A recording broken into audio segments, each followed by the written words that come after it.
Bon. Bonjour, bienvenue à cette petite vidéo d'essai avec mon nouveau décor. J'ai mon bureau de ça. Ah, je fais des tests, là. Je m'ai acheté un micro aussi, fait que je sais pas exactement quel va être le son par la suite. En tout cas, vidéo de test. On va me roder. Bon, de quoi je veux parler aujourd'hui? Ben, si je vais vers l'actualité, c'est évident. On va parler de, je pourrais nommer ça, l'influence de la nouvelle présidence des États-Unis, républicaine, conservatrice. Ouf, j'attendais, là. Je me disais, mais attends que ça prend un petit peu de... que la poussière tombe. Poussière tombe pas. C'est ça qui est fucké. Ah, c'est que ça va vite. C'est jour après jour, il y a de nouvelles annonces.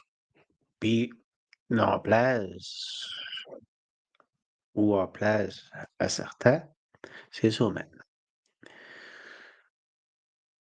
Moi, selon moi, il y a un parallèle à faire avec la période covidienne, qui est clair et qui est évident.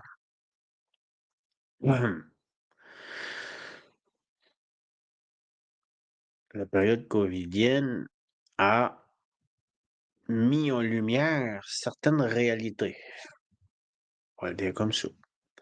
Et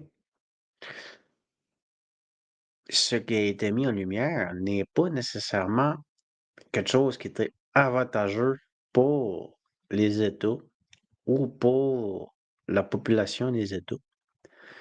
Et cela au niveau de l'Occident. OK?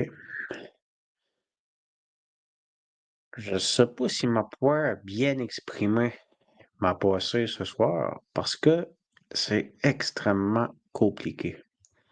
Parce que pour comprendre qu'est-ce qui se passe en ce moment, juste dans les 2 dernières semaines, OK? On parle pas de rien, puis c'est pas fini, ça veut juste commencer, OK? Faut avoir un background les 5 années précédentes. Tout ce que l'administration Trump fait, il est pas tout seul. Oui, c'est lui qui signe les décrets exécutifs, mais il y a du monde derrière lui et il a pris le temps de les nommer, des personnes derrière lui. Un genre de garde rapproché. Si qu'on voit ça dans une logique militaire, lui, c'est le commandant en chef, puis il a nommé ses commandants, ses généraux. On peut passer à Tulsi Gabbard, on peut passer à Pam Bondi, on peut passer à Kash Patel, on peut passer à RFK, on peut passer à Elon Musk. Oh, ces personnes-là qui ont été nommées dans des postes de haute fonction au niveau de l'administration américaine ont un point en commun. Tous. Devinez lequel. Durant la pandémie, ils étaient du mauvais côté. Leur manière de penser, leur manière, leur valeur idéologique, par exemple. Beaucoup d'entre eux se sont fait attaquer durant l'administration Biden, de quelque façon, que ce soit par la justice, que ce soit au niveau de l'emploi, au niveau des menaces, peu importe. OK? Ils ont tous subi une certaine forme de préjudice durant l'ère covidienne. C'est vraiment intéressant à réfléchir. OK? Pour bien comprendre mon propos, il faudrait que je ferais une explication de l'ère covidienne, mais ça, je l'ai déjà fait souvent et souvent. C'est mon humble point de vue à moi en tant que sociologue. Selon moi, l'ère covidienne était une ère de pouce totalitaire, du néo-totalitarisme adapté à la mécanique réglementaire des démocraties, purement et simplement. Moi, c'est ça. Puis il y a personne qui peut dire le contraire de ça. Vous pouvez vous essayer. C'est un état de fait. La loi sur la santé publique transforme une gouvernance démocratique en une gouvernance autoritaire. Ensuite, pour passer de l'autoritaire au totalitaire, c'est l'implémentation de l'idée d'État, de la pensée de l'État, qui se transforme en une pensée civile, une pensée sociale, une pensée au niveau de la société, au niveau de la population. C'est que les valeurs et les idées de l'État deviennent partagées par la majorité de la population. Et les mécanismes propres à une société, le marché, la régulation de l'État à travers les institutions publiques, la justice, les normes informelles qui est imposées par la société civile, comme de respect et d'éthique, viennent fusionner avec ce que l'État projette. Fait que là, on se ramasse avec des pouvoirs autoritaires à l'intérieur d'une société où la population passe comme toi et te vénère comme que c'est toi qui as la vérité, c'est toi qui as la raison, c'est toi qui es le maître absolu, puis que tu peux pas te tromper. On a vécu ça au Québec durant l'ère covidienne par rapport à M. Legault. Je l'appelle encore monsieur. Il est plus vieux que moi. Mais pas que qu'au Québec. Cette réalité-là a été uniforme dans presque toutes les sociétés occidentales, dites démocratiques, qui ont invoqué la loi sur la santé publique sous un état d'urgence. OK? Qu'elle soit justifiée ou pas, là n'est pas le point à l'heure actuelle. Ce n'est pas la justification de ce qui s'est passé qui est importante. Ça s'est passé. On ne peut pas rien faire avec ça. Ils l'ont fait. Ce qui est important, c'est qu'est-ce qui s'est passé? Là, on n'est plus dans le pourquoi, on est dans le comment. Comment ça s'est passé? Ce qui s'est passé, c'est que sans que les personnes le réalisent, parce qu'ils ont été entraînés de force par la peur, par la coercition, à obéir à des règles sanitaires insensées,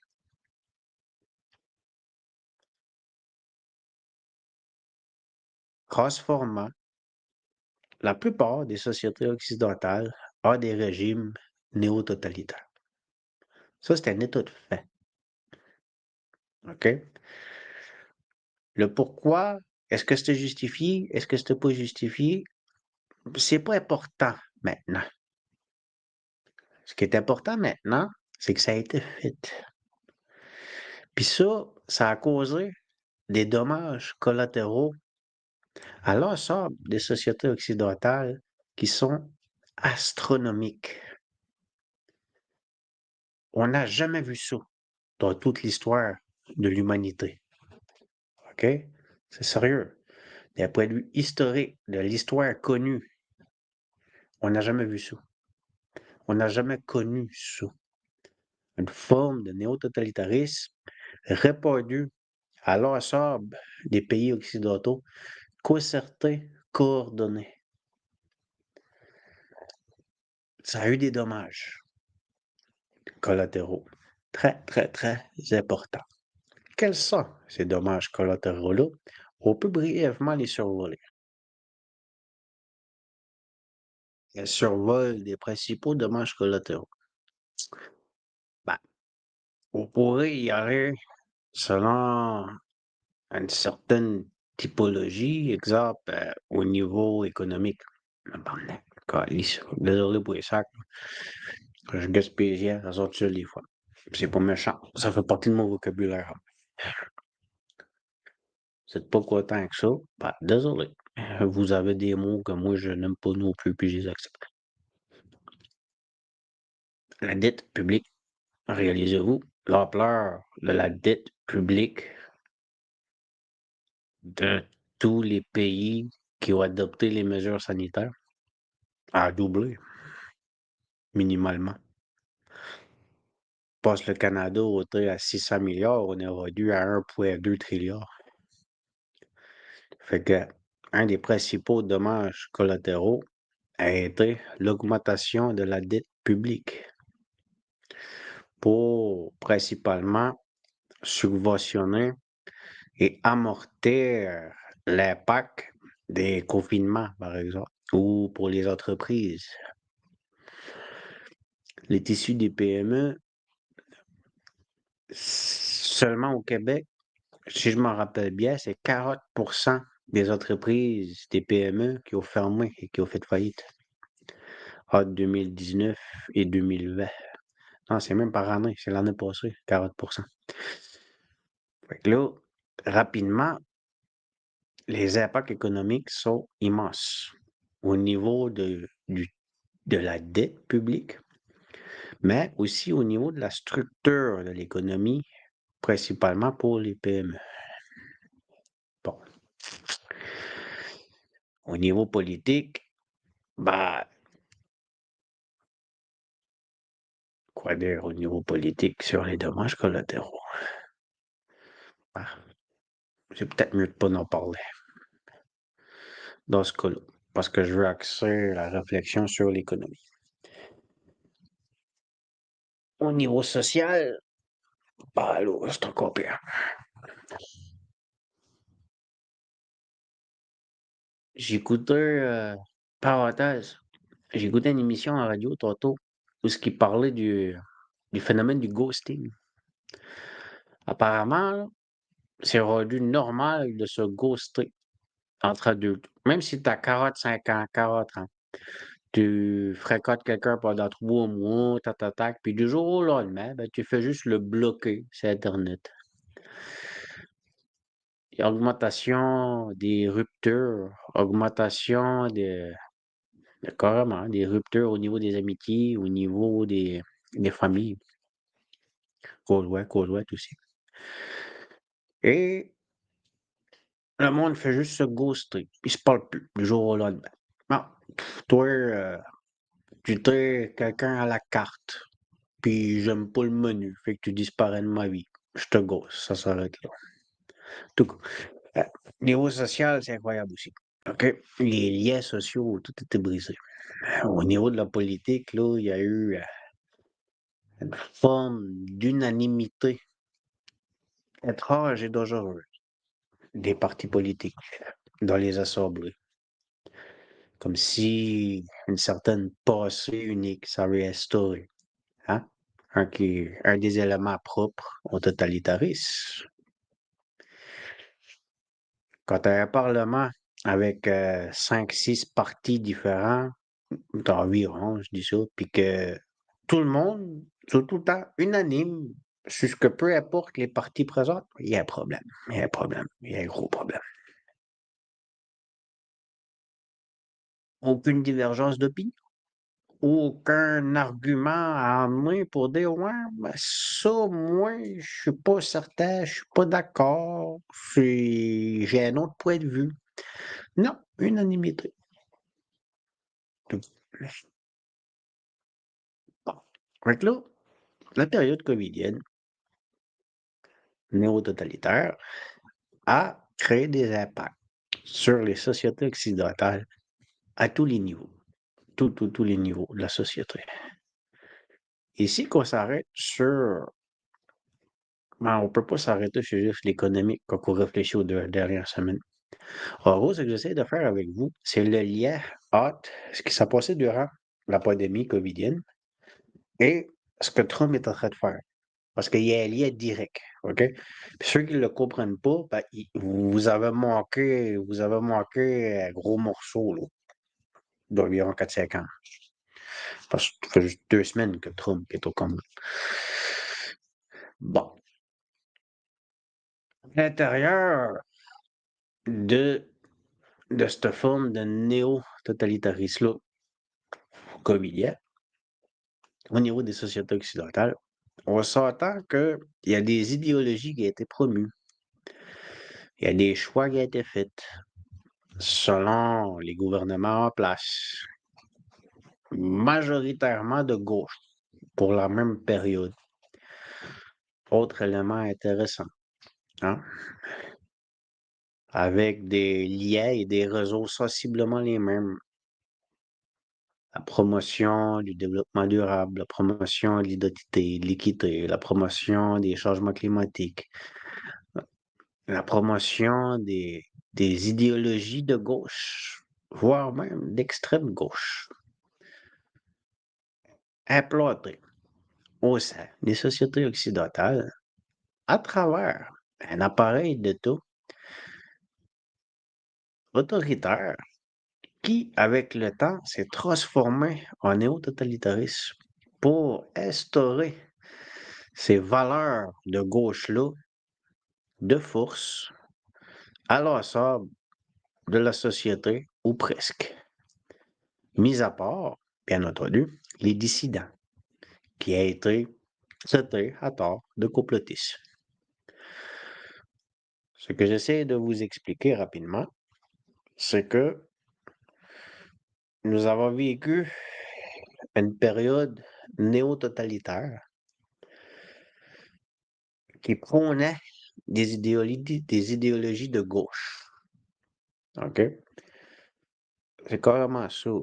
Si vous réfléchissez au discours public durant la pandémie, si vous avez réussi à préserver votre mémoire, parce qu'un des effets sur l'humain a été de perdre sa mémoire, désolé de vous de l'apprendre, mais bon, ça faisait partie des dommages collatéraux.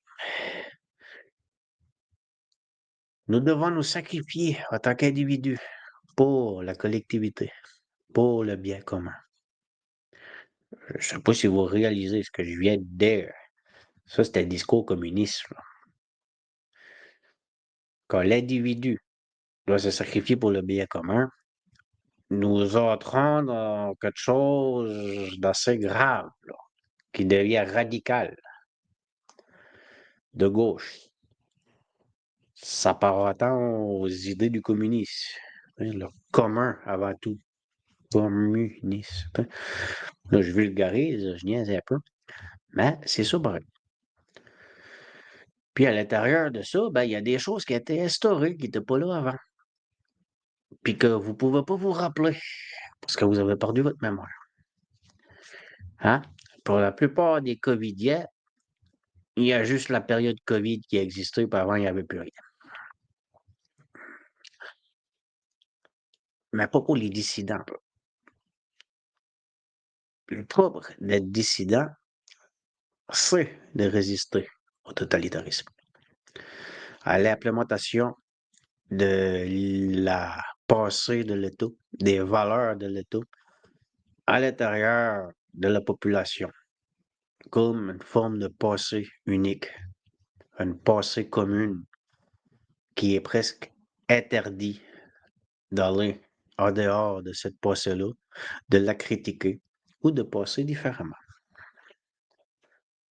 Fait que tous ceux qui ont été traités de complotistes ou qui le sont encore, le vrai terme n'est pas complotiste. Le vrai terme est dissident. La dissidence envers un régime néo-totalitaire. C'était nécessaire et c'était même un réflexe naturel pour certains humains qui, bien que malgré n'avaient pas la vue d'ensemble de ce qui se passait en réalité, instinctivement, ils savaient que ça marchait pas puis que fallait pas que ça marche. Instinctivement, ils savaient qu'ils devaient résister face à l'implémentation de cette forme d'idéologie-là commune, la bonne pensée de la société, ce qui est correct de penser et ce qui n'est pas correct de penser. Fait que tous ceux qui étaient des dissidents et qui ont préservé leur liberté de penser ont été catégorisés de complotistes envers les autorités publiques, envers la population qui était soumise, qui avait été, les termes sont pas gentils, là, mais qui s'avait fait brainwasher, tout simplement, à travers le néo-totalitarisme covidien. Ah, les idéologies prônées par l'État et les valeurs prônées par l'État. Fait qu'on s'est ramassé avec une dissidence. OK? La plupart de ceux que Trump a nommés étaient à l'intérieur de cette dissidence-là durant la période néo-totalitaire covidienne. Faut le comprendre, ça. Fait que là, puis c'est tout à fait normal, OK? La seule équivalence à ce que je suis en train de vous dire, c'est lors de la guerre mondiale avec De Gaulle,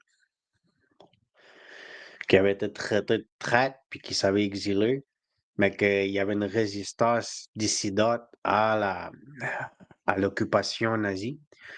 Puis quand que De Gaulle, parce qu'en France, il faut se rappeler que sous l'occupation nazie, Gaulle était considéré comme un traître, et lui qui avait accepté l'occupation nazie à la place de Gaulle était considéré comme un héros, ouais, durant l'occupation nazie.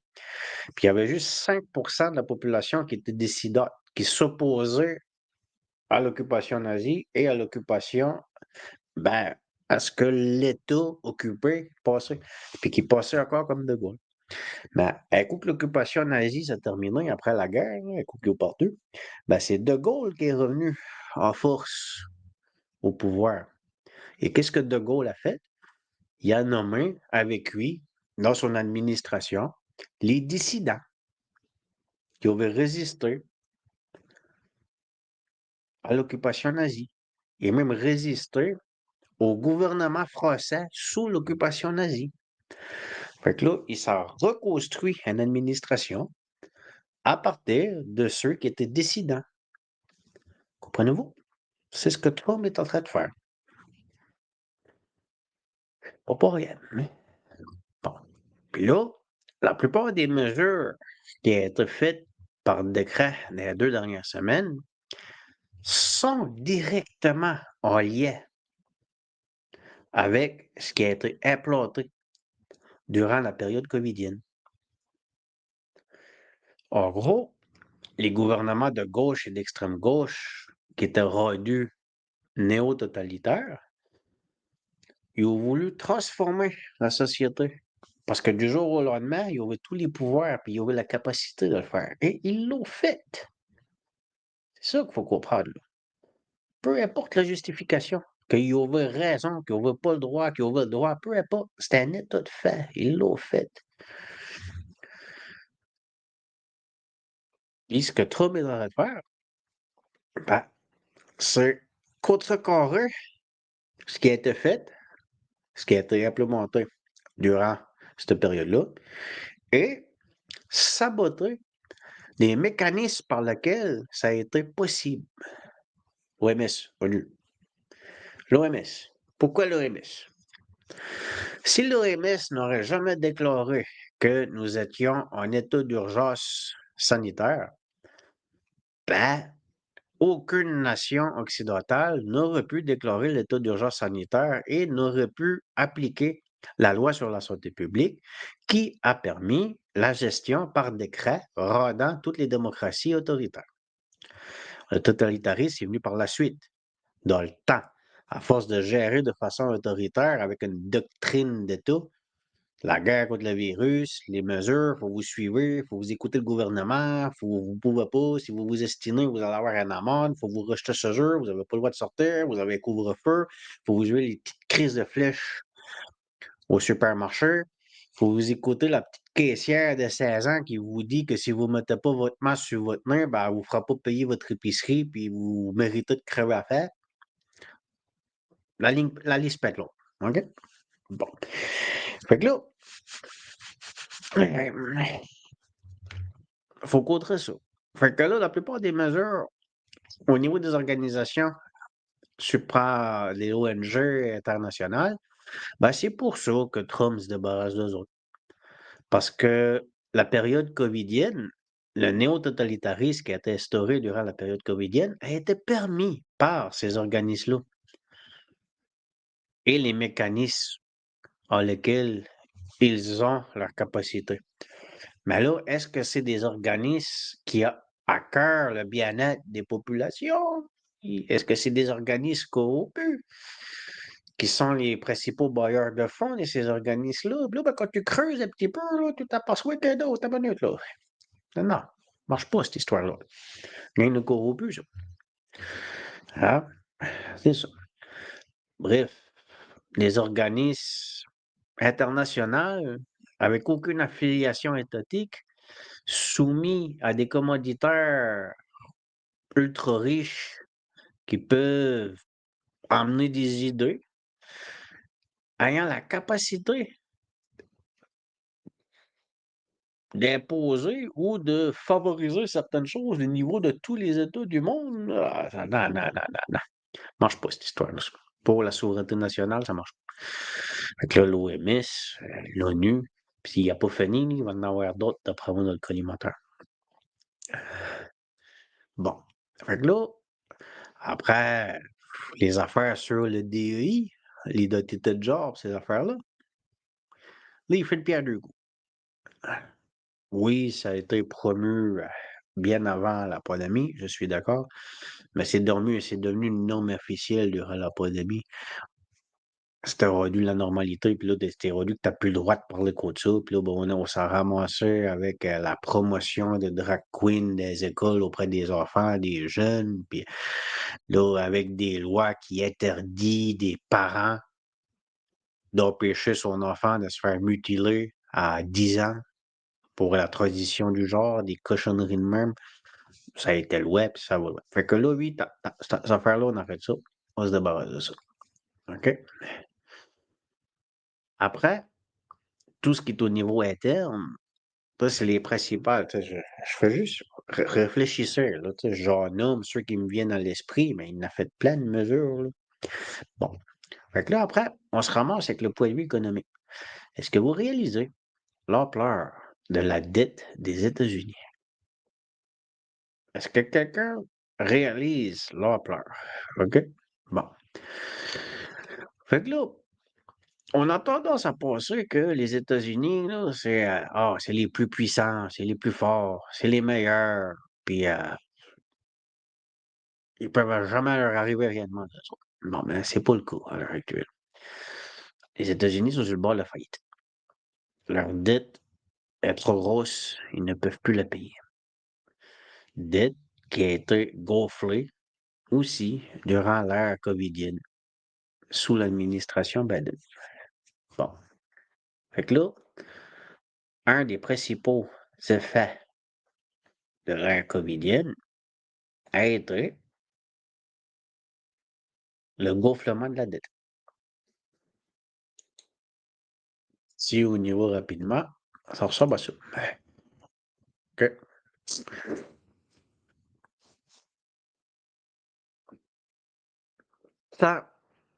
122% du PIB. Ça veut dire quoi, ça? 122% du PIB.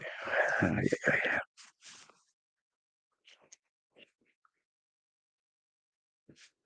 Quand t'es rendu à 122% du PIB, là, bah, t'es proche de la faillite. C'est sûr qu'on peut pas comparer ça. On peut pas comparer ça. Tu sais, là, 122 quelque chose du PIB. Ouais, OK, check bien ça. On va montrer les chiffres, là. On va en discuter après. Un, dépense fiscale. OK. Yeah. Le chiffre qui est là. OK. Et que je mets en surbrillance, là. 362 18605 là. C'est en millions, là. OK? C'est beaucoup, là. Fait que là, on enlève 3 zéros. Fait qu'on se ramasse en milliards. OK? Ça veut dire pas de 6218 milliards de dettes.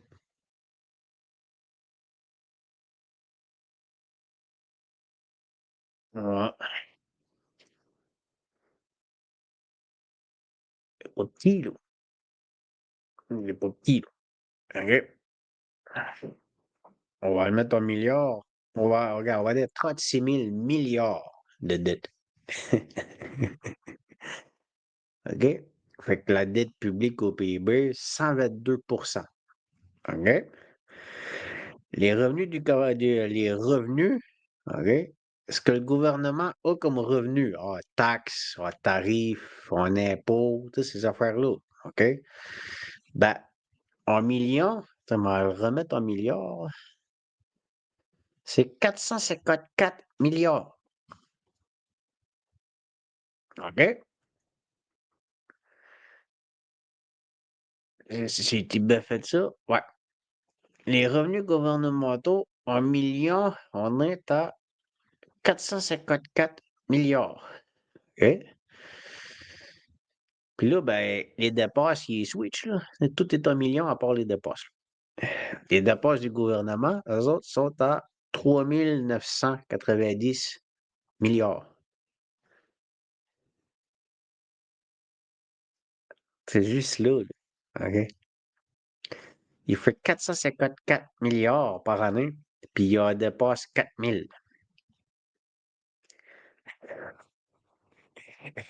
Je sais pas si vous comprenez. Ça veut dire que 90% des dépenses du gouvernement, c'est de l'endettement. C'est qu'on se base sur ces chiffres-là, là. OK? Petite câlisse tabarnak. Désolé. C'est juste que je l'avais checké rapide tantôt, mais j'avais pas allumé. 90% selon ces chiffres-là, 90% des dépenses du gouvernement, c'est de l'endettement. OK? Puis ils sont endettés à 122% de leur PIB. Une dette de 36 000 milliards. Quand on check ça, les revenus par rapport aux dépenses, cette dette-là ne peut que juste augmenter, là. Parce que les dépenses du gouvernement, ça, c'est sûr qu'il y a d'autres choses à côté, mais là, tu sais, au niveau plus simple, pour comprendre la logique, 90% des dépenses du gouvernement des États-Unis est à partir de l'endettement. OK? Environ 4,5 milliards. Non, plus que ça. Là, c'est 4 000 milliards. Puis il fait 454. Ça veut dire qu'il y a 3 500 milliards d'endettement. Ah, tabarnak, le gros chou. Bref, les chiffres là, sont malades, les chiffres. Bon, puis là, ça, c'est ça. Mais si qu'on va au PIB, tu sais, si je ramène le 122% du PIB, là, donne-moi 2 secondes, on va rendre ça comme du monde, là. OK, bon. Fait que là, à 122% du PIB, ça veut dire que l'endettement, OK, il est 25% plus grand, non, 22, ça veut dire 22% plus grand que l'ensemble de toute la production économique du pays.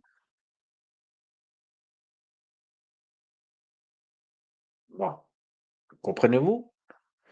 En gros, j'étais un entrepreneur, je fais 100 piastres, mais je suis endetté pour 125 piastres.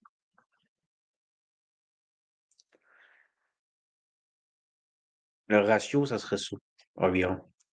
Fait que vous faites le calcul, tu sais, ça veut dire que la dette de 36 milliards, qui est à 122% du PIB, ça veut dire que probablement qu'il fait 30 000 milliards peut-être de production totale.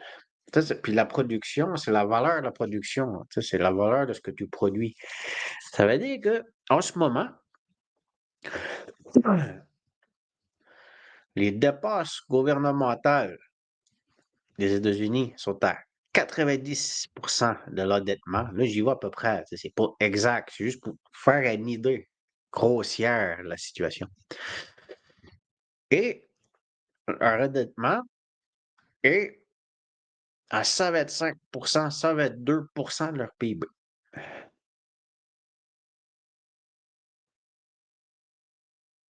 Je ne sais pas si vous réalisez que d'un point de vue financier, c'est catastrophique.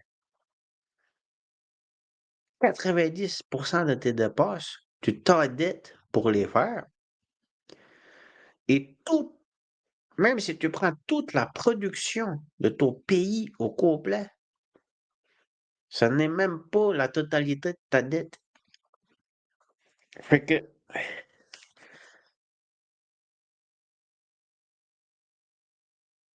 ce que je viens de vous dire là, explique toutes les mesures économiques de Donald Trump dans leur intégralité. C'est aussi simple que ça. Aussi simple que ça. Les tarifs économiques qu'il veut imposer aux autres pays, le dog d'Elon Musk, réduire les dépenses. C'est qu'on rate les actions de Donald Trump à l'intérieur de ce contexte financier-là étatique, ben, tu comprends que les objectifs de Doug, d'Elon Musk, c'est de réduire les dépenses gouvernementales. Dans un contexte où ce que 90% des dépenses gouvernementales sont de l'endettement. Ça veut dire que ce qu'on a entendu dans les 2 derniers jours par rapport à l'UCED, quelque chose de même, qui sont des dépenses gouvernementales, il faut comprendre que 90% de ces millions-là envoyés à l'UCED, c'est des millions qui ont été empruntés. Fait que là, les États-Unis ont emprunté des millions pour générer de l'argent à la banque fédérale, là. Ils s'empruntent de l'argent eux autres. Bon. Pour payer genre 30 millions pour envoyer des capotes en boîte de gazon. Ben, logiquement, quand tu es un gars d'affaires, hein, puis que tu gères des entreprises, tu as géré des entreprises toute ta vie, tu passes revenu, dépenses, endettement. C'est les 3 principaux indicateurs d'un gars d'affaires. C'est quoi les revenus, c'est quoi les dépenses, c'est quoi l'endettement? C'est quoi la marge de bénéfice, puis toutes ces affaires-là. Mais là, au niveau de l'État, ça marche pas comme ça, mais au niveau de l'État, dépenses, revenus, endettement. OK? Puis là, ben, j'imagine que dans la tête à Donald Trump, qui était un gars d'affaires, qui est rendu à bout d'âge, qui est rendu à 4 ans, qui est rendu à 78 ans, qui a été dans le monde des affaires toute sa vie, lui, c'est un réflexe. C'est le type de sa conscience. Lui, c'est des filtres qu'il a dans son esprit qui l'obligent à passer de cette manière-là. Puis il ne peut pas s'en échapper, c'est impossible. Fait qu'il va tout le temps passer, c'est quoi les revenus, c'est quoi les dépenses, c'est quoi l'endettement, est-ce qu'on va tomber en faillite, est-ce qu'on peut s'en sortir, comment qu'on peut changer ça, puis nanana, puis nanana. Bon, fait que la même logique entrepreneuriale, il l'applique aux finances de l'État, comme si l'État américain était sa business. Il fait comment pour redresser les finances de l'État américain? Hein? Parce que la dette était payable. La dette est à 122 du produit intérieur brut, 36 milliards de dollars, où ce que 90 des dépenses de l'État contribuent à générer la dette qui est déjà impayable. OK? Ça veut dire que je sais, on parle des États-Unis. Puis pour le monde, les États-Unis, c'est invincible. Je sais pas comment le dire. Tu sais, c'est Captain America. Non. Les États-Unis sont réellement dans le début des processus. Ils ont peut-être déclenché le point de rupture. C'est ça, je sais pas, au niveau de l'analyse financière. Mais souvenez-vous la Grèce, là. 2008, des années 2010, la Grèce, OK, pas G-R-A-I-S-S-E, mais G-R-A-C-E, le pays de la Grèce, est rendu à 175% de son PIB. Il a fait faillite. Un pays qui a fait faillite, qui a été mis sous tutelle par les FMI, Fonds monétaire international. OK? Puis là, on est en train de parler des États-Unis qui est environ à 125% du PIB de sa dette, dans un contexte où ce que 90% de ses dépenses gouvernementales engraissent la dette,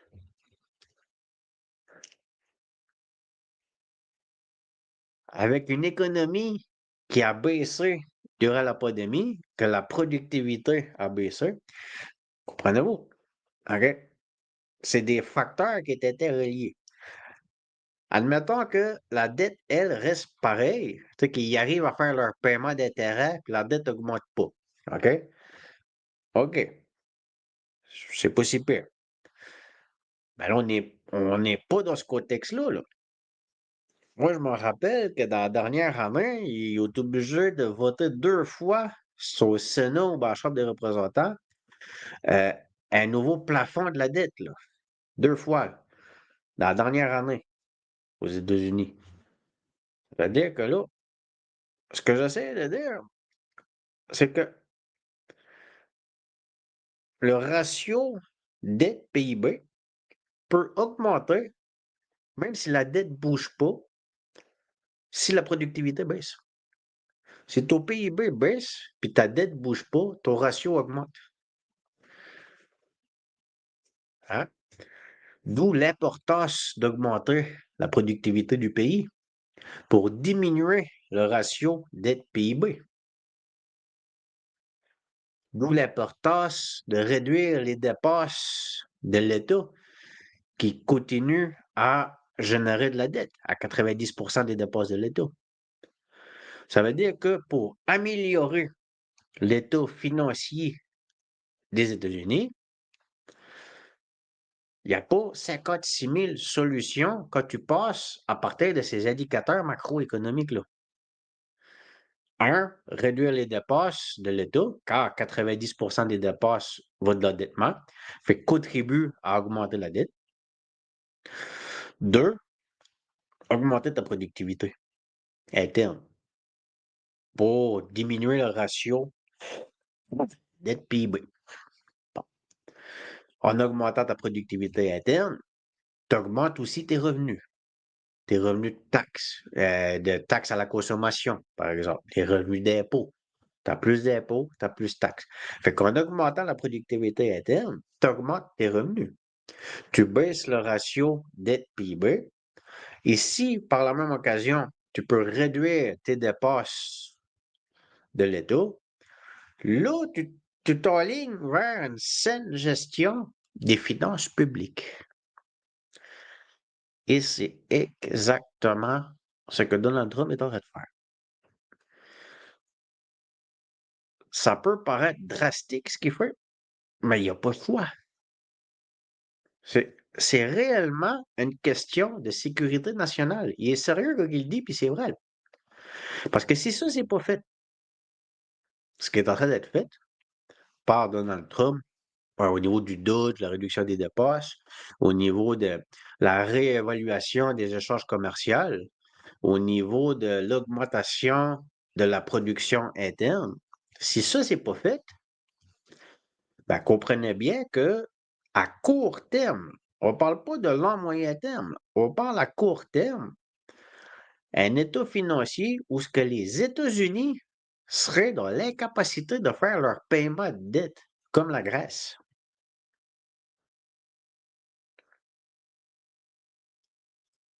Diminution des dépenses partout, là, au niveau militaire, au niveau... je ne sais pas si vous comprenez.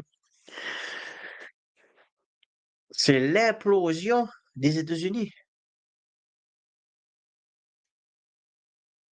Parce que le contexte, là, on parle même pas de l'inflation. Si bon, c'est incroyable. la réalité économique actuelle, là, les journalistes, là, ils vous en parlent pas. J'entends pas parler de ça, là. Je suis l'actualité depuis 2 semaines, OK?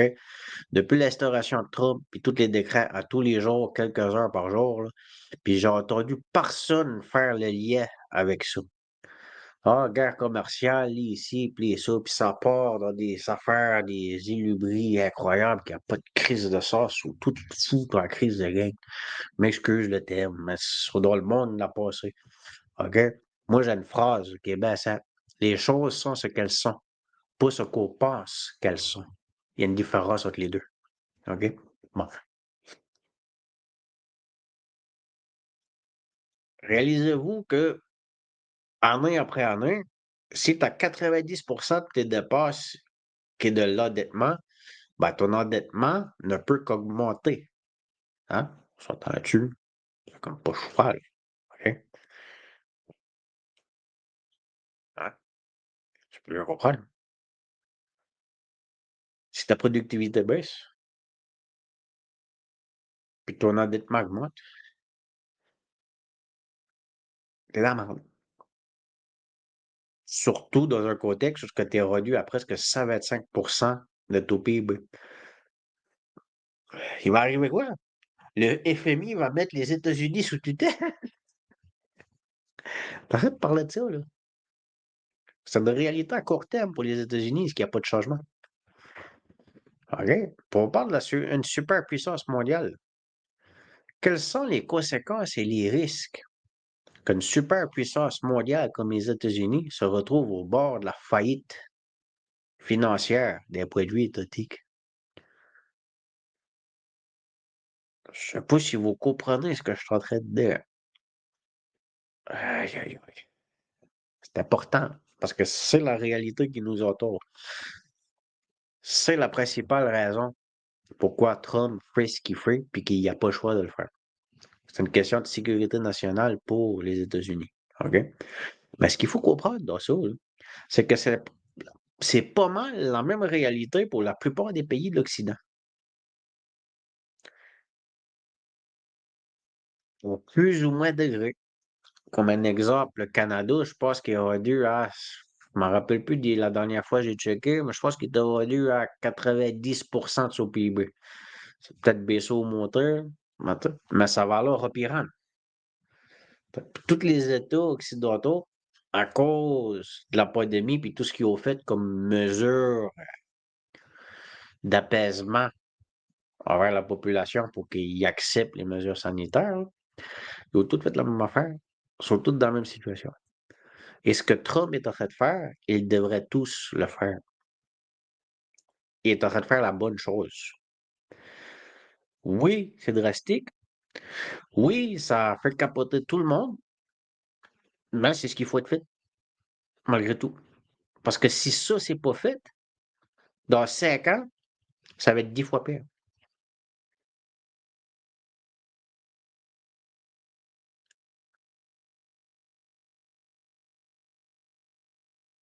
C'est aussi simple que ça.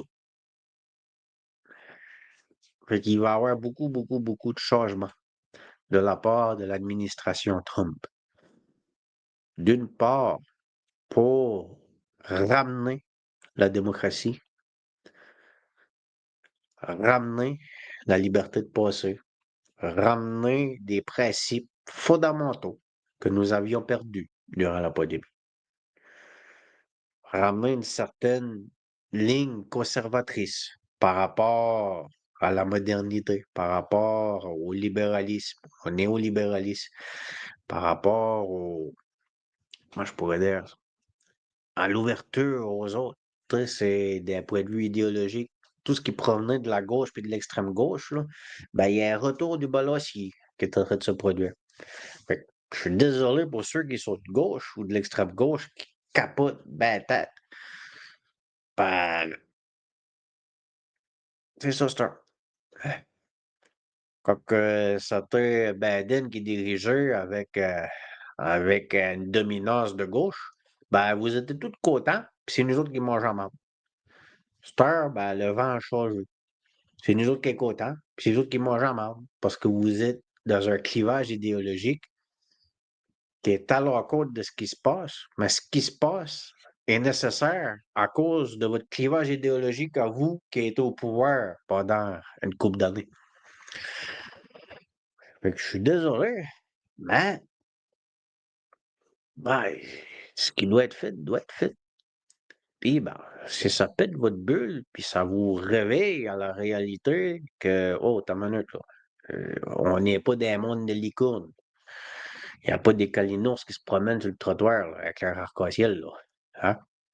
On est dans la deux réalité où ce que il y a des impacts à augmenter une dette jusqu'à 125% de son PIB. Puis, ils ne peuvent pas laisser ça aller. Imaginez-vous, OK, réalisez-vous ce que scénario apocalyptique.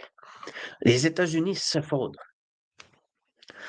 en tant que pays, là, comme la Grèce. Là, les États-Unis s'effondrent. OK? Ils peuvent plus dépenser, ils peuvent plus s'endetter, ils peuvent plus rien faire. Réalisez-vous l'instabilité dans le monde au complet. On a bien beau à chialer contre les États-Unis. Oui, ils ont fait un esti de tas de niaiseries, mais ils ne sont pas les seuls. Mais ça demeure une force de frappe dissuasive, là.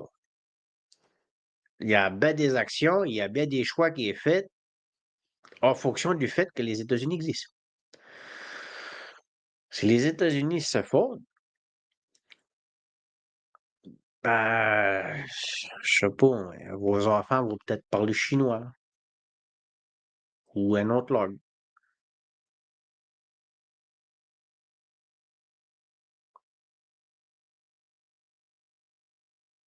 Ça de même, on le sait pas. Mais si les États-Unis se fondent, là, on rentre dans un scénario de guerre totale. Selon moi, ouais. Parce que tous ceux qui se gardent jeunes à cause des États-Unis, ben, ils l'auront plus, ce jeune-là. Ça, c'est exemple. Ce qui empêche l'Iran de destroyer Israël, ben, c'est peut-être les États-Unis. Si les États-Unis ne seraient pas là, ben, peut-être qu'Israël serait nuqué, disparaîtrait de la carte. Ou l'inverse. C'est Israël qui nuquerait l'Iran. Puis c'est l'Iran qui disparaîtrait de la carte. Ou les deux. Puis des missiles en même temps. Hein? Corée du Nord, Corée du Sud. Peut-être que la Corée du Nord dirait, bon, bagarre, il y a une Corée. On se débarrasse de la Corée du Sud. Et les États-Unis sont plus là. Hein? Est-ce que la Chine se gênerait pour reprendre Taïwan du jour au lendemain si les États-Unis ne seraient pas là? Qu'arriverait-il avec toutes les zones rouges de conflit qui sont protégées par l'article 5 de l'OTAN à cause des États-Unis? Tu enlèves les États-Unis de l'OTAN, je suis plus sûr qu'ils vont avoir peur de l'article 5, moi, les Russes. Bon. Et tout ça pourrait être causé à cause d'une mauvaise gestion des finances de la propre administration des États-Unis. C'est insane. Ah, c'est fou. Le monde pourrait sombrer parce que l'administration des États-Unis ne savent pas gérer leur argent. C'est un scénario potentiel parce qu'il est en train de se produire. Donc, si vous voulez bien réfléchir à ce qui se passe à travers Trump, puis ses décrets, puis ses changements, il faut que vous intégrez ça à la période covidienne. Ça passait quoi durant la période covidienne? Ben, tout ce qu'il va faire va être en lien avec ça. Fait que si vous voulez avoir certaines formes d'analyse au niveau des actions de Trump, faut que vous faites le lien avec la période covidienne. Est-ce que l'OMS a eu une implication dans l'instauration du post-totalitarisme covidien? Oui. Sans l'OMS, ça n'aurait pas été possible. Hein? C'est tout de même. Ouais, c'est l'ONU, le ci, le ça, le DER et toutes ces affaires-là. Et ça avait quelle forme, ça? Avant la pandémie? Pendant la pandémie? Et maintenant, bah, salut! Piou! Débarrasse-toi. Ça va pas d'affaire là. Au niveau économique, c'est clair, c'est l'État des finances publiques des États-Unis qui pousse Donald Trump à agir de façon aussi agressive au niveau économique. Puis, il fait d'une pierre deux coups parce qu'en même temps, il inclut des demandes politiques, ouais, pour réajuster l'entente au niveau de la géopolitique avec ses pays alliés, ennemis ou neutres ou peu importe. Fait qu'il est en train de mettre le pas, puis il est en train de faire ce qui lui semble nécessaire pour sauver les États-Unis d'un état financier catastrophique. C'est l'analyse que je peux vous emmener par rapport à ce qui s'est passé les 2 dernières semaines, puis ce qui va continuer à se passer. Ça peut vous donner un certain cadre d'analyse pour réfléchir les actions de Trump et peut-être même prévoir certaines de ces actions pour pouvoir s'ajuster ou pas. Ben là, c'est en fonction des gouvernements, eux autres qui mangent la main. Désolé. Aïe, aïe.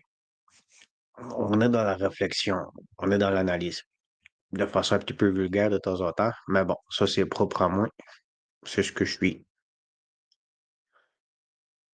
Je sais pas si ça peut vous avoir aidé, mais première analyse d'Intemporel News que je vous offre. Bonne écoute tout le monde. Merci. À la prochaine.